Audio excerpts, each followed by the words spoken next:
हुम्मस्सल्ली अला मुहम्मदिन व आले मुहम्मद वज्जल फ़रजो। आज मैं आपको माह रजब की फ़जीलत बताने जा रही हूँ कि रसूल खुदा इरशाद फरमाते हैं, ये मेरी उम्मतियों के लिए इस्तग़फ़ार का महीना है। ये महीना मौलाए कायनात का महीना है।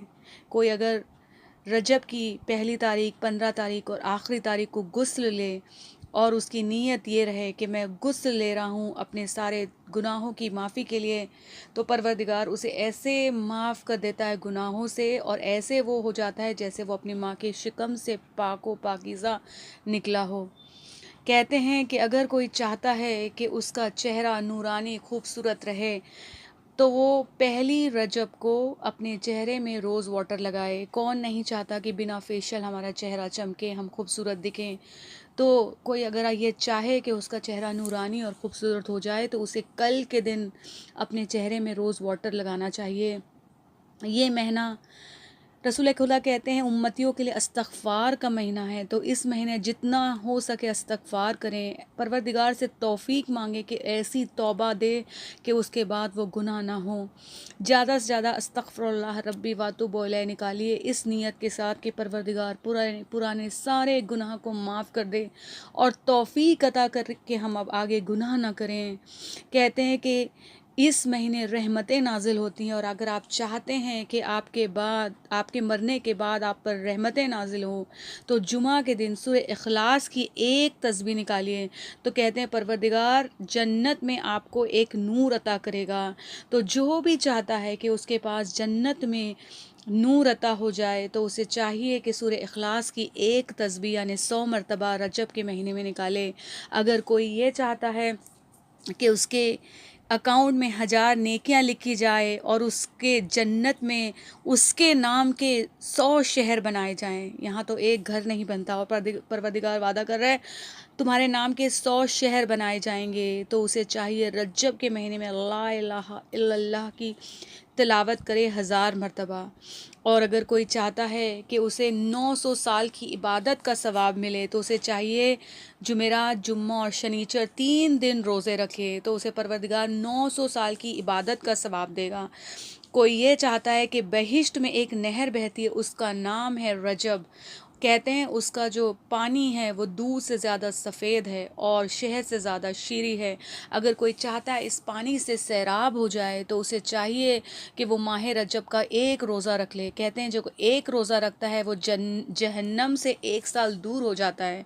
तो अगर हम चाहते हैं कि जहन्नम हमारे लिए हराम हो जाए, तो हमें चाहिए कि रजब के महीने में हम ज़्यादा से ज़्यादा इस्तग़फ़ार करें और रोज़े रखें। कहते हैं कि पहली शब जुमा, जिसे हम लैलतुल राग़ैब कहते हैं, उस दिन आप जुमेरात को रोज़ा रखिए, 12 रकात लैलतुल राग़ैब की नमाज़ पढ़िए, फिर जो दुआ दी गई है वो पढ़िए। इससे आपको 2 फ़ायदे हैं, एक दुनियावी फ़ायदा है और एक आखिरत का फ़ायदा है। क्या है? जैसे ही हम मरते हैं हमारे सारे रिश्तेदार हमें भूल जाते हैं, लेकिन ये लैलतुल राग़ैब की जो नमाज़ है हमें फ़िशारे कब्र से बचाती है, हमारी कब्र में साथी बनती है। यहाँ तो लोग हमें फ़ातिहा पढ़ के भूल जाएंगे, तो अगर आप चाहते हैं आपका कब्र में साथी हो, तो ये लैलतुल राग़ैब की नमाज़ ज़रूर पढ़ें। और इसका दुनियावी फ़ायदा है कि आपकी हादसे से मौत नहीं होगी, आप परेशानियों में मुब्तला नहीं होंगे, आपको परेशानियों से निजात मिलेगी। उसके बाद अगर कोई चाहते हैं आपकी नेक हाजात है वो पूरी नहीं हो रही है, तो आप 13, 14, 15 ये 3 दिन का रोज़ा रखिए। 13 का रोज़ा तो वैसे ही रखिए कि वो मौलाए कायनात की आमद का दिन है, और 14, 15 ये 3 दिन रोज़े रखिए। उसके बाद 15 को आमाले उम्मे दाऊद करिए, ये सभी किताबों में आपको मिल जाएगा। कहते हैं जो आमाले उम्मे दाऊद करता है उसके सारे परेशानी हल हो जाती है, उसकी नेक हाजात पूरी हो जाती है।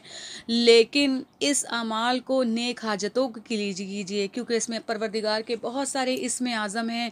कोई गलत ख्वाहिश से मत कीजिए, और अगर आपके ख़िलाफ़ पूरी दुनिया हो गई है, कोई आपका साथी नहीं है, तो यह अमाल उम्मे दाऊद कीजिए। कहते हैं कि सारे एक तरफ और खुदा एक तरफ, इस अमाल के ज़रिए से अल्लाह आपको मदद करेगा। और कहते हैं जन्नत का एक जो दरवाज़ा है, एक बार आमाले उम्मे दाऊद करने से एक दरवाज़ा खुल जाता है। तो अगर हम 8 साल करेंगे, तो परवरदिगार सारे शायद हमारे लिए शायद क्या यकीनन दरवाज़े खोल दे। उसके बाद आइए 27 रजब मिराज, उस दिन आपको अगर रोज़ा रखते हैं तो 70 बरस के रोज़े का सवाब है।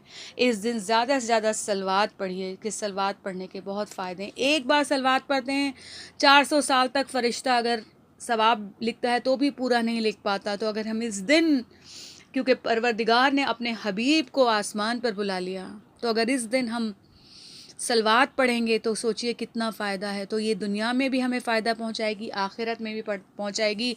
और साथ में ज़ियारत मौलाए कायनात और ज़ियारत रसूल खुदा पढ़िए। और आखिरी इख्तिताम में 28 रजब को ज़रूर मजलिस बर्पा कीजिए, क्योंकि इस दिन मेरा गरीब आका अपने घर को छोड़कर, मदीने को छोड़कर, अपने साथ अपने घर वालों को लेकर करबला के रुख किया था।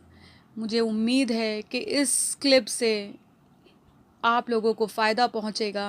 और जब आप लोग दुआ मांगें तो इस कनीज़ को भी अपनी दुआओं में याद रखिए। आमीन या रब्बुल आलमीन। अल्लाहुम्मा सल्ली अला मुहम्मदिन वअज्जल फ़रजहू।